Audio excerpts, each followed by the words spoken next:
Holy moly, happy August, happy summer.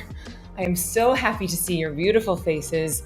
I am so excited for this month's theme, creating, cultivating, finding extraordinary joy. Because look, y'all, it's real easy right now to not do that. It's really easy to find stress and fear and overwhelm and exhaustion and blame and worry and dread and speculation, all of that. There's abundant supplies of it everywhere, anywhere you look. So I think that you cultivating extraordinary joy could actually be a radical act of activism. And guess what? It's going to make you healthier. It's going to make you hotter. It's going to increase your earning potential. It's going to increase your dating potential because people want to date happy people. People want to hire happy people. It also makes you smarter. It improves your immune system. So don't get sucked into other people's stress traps. Do not get sucked into the media's fear trap. My old teacher used to say, read the newspaper once a year. Read it once a year. Get a real good grasp of what's happening in the world. Figure out what's the most pressing need of the time. And then, how do my gifts best serve that need? Which of those gifts do I want to work on right now? This is the conscious design of happiness. This is the conscious design of joy. The two things that I find that truly change my joy set point are dance parties and gratitude.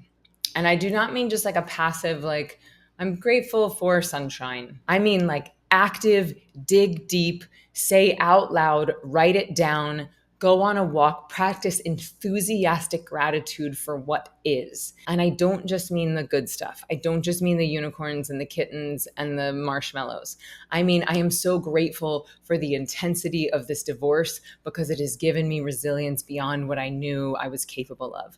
I am so grateful that the team is changing structures because it's allowed me to magnetize and manifest in a way that I didn't know I could. I am so even the challenges, can you find the lesson in that? And don't fake it, right? It has to be real. You don't want to lie to yourself.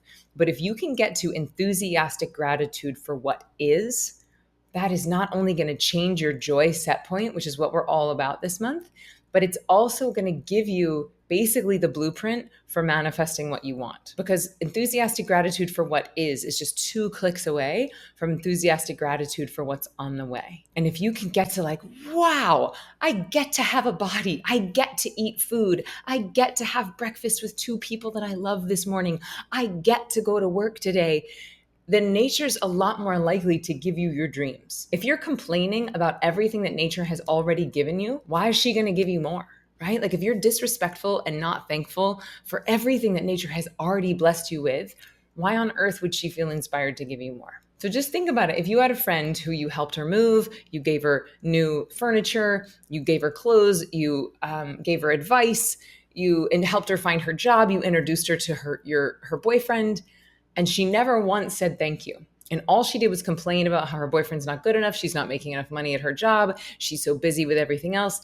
How much longer do you think you're going to want to shower her with amazingness? Right? So just not to totally anthropomorphize nature, but I do think sometimes it is helpful. Besides your twice a day meditation practice, which is just filling up your reservoirs, getting your baseline from a 3 up to a 9 of joy and bliss and dopamine and serotonin, what's one promise and consequence that you would love to hold for this month around joy? Can you make a joy promise to yourself for this month? And that could be, I'm going to promise to do a 1-song dance party every day. I'm going to promise to recommit to twice a day meditation. I'm going to promise to put my phone away when I'm with my kids and really play with them. I'm going to make a promise to do a gratitude journal at night. So you get to invent the game. You get to invent the promise. But what's one promise you could make to yourself around joy this month? And this is a really important part of a promise. It has to have a consequence, right? The promise needs to be specific, how many times and by when. And then the consequence is if I don't do that, what happens? And a consequence is not a punishment. Okay. It's not well, if I don't do my gratitude journal, then 40 lashes on the back. It's not punishment.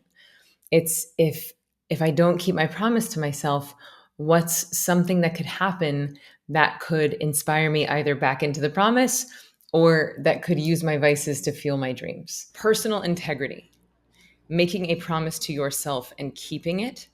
This is one sort of not so known way to cultivate joy. Because if you are in integrity with yourself, when you have physical integrity with yourself, meaning you make a promise to yourself and you keep it, this gives you a baseline of trust with the most important relationship in your life, which is your relationship with yourself. And if every day you make a promise to yourself and break it, this is going to diminish your joy because you stop trusting yourself.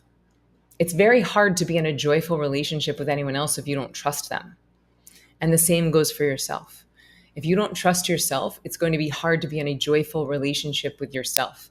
And so this is why I think it's so important to really create systems, check-ins, buddies, communities that help you to stay accountable to the promises you make to yourself.